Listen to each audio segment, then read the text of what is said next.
नमस्ते, प्रणाम भैया। हम आपके छोट भाई अमित बाबा। यूट्यूब पे हमार एगो चैनल बा अमित बाबा ऑफिशियल। एक रउआ सबके प्यार आशीर्वाद के बड़ी जरूरत बा भैया, ताकि प्लीज सब्सक्राइब करके अपन प्यार आशीर्वाद बनाई और अपन प्यार भरा आशीर्वाद दी। कैसे कि भैया आप सबके आशीर्वाद के बिना कुछ भी संभव नहीं खे।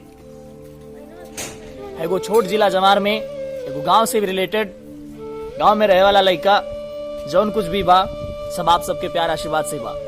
काहे से कि है अमितवा कुछ नहीं खे भैया, जौन भी बा आप सबके प्यार आशीर्वाद बा और वे प्यार आशीर्वाद के बलबूते हम आज यहाँ तक बानी और हमेशा आगे बढ़त रहो। तो बस रबा सबके गोड़ छू के निगोरा बा और विनती बा कि ये भाई के आगे बढ़े के मौका दी और आगे बढ़े में मदद करी। काहे से कि राउर भाई आगे बढ़त रही और रउरे सबके प्यार आशीर्वाद से तो सब कुछ बा भैया।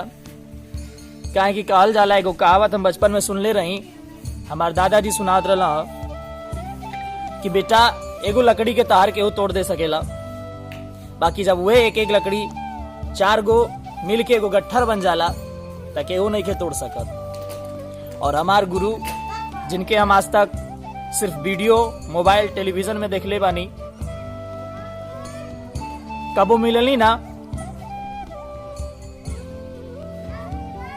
बाकी उनकरे से प्रेरणा लेके हम सीखता नहीं। उनकरो का नाम बा कि बाबू सच्चाई और अच्छाई के साथ देबा तो हमेशा आगे बढ़बा। केहू के गाली दे के, केहू के बुराई कह के केहू आगे नहीं बढ़ सकत। तो बस भैया आप सब पे पूरा भरोसा बा, रउआ सबे हमके निराश ना करब, आगे बढ़े में मदद जरूर करब। तो हमरा हर वीडियो ऑडियो जौन भी आवता हमारा चैनल पे होके प्यार आशीर्वाद दी, लाइक करी, शेयर करी, सब्सक्राइब करी और कमेंट करके जरूर बताएं कि हमने इनका प्रयास कैसा लगा था भैया। हमार यूट्यूब चैनल के प्लीज सब्सक्राइब करी और प्यार आशीर्वाद दी, अपना छोट भाई के आगे बढ़े में मदद करी।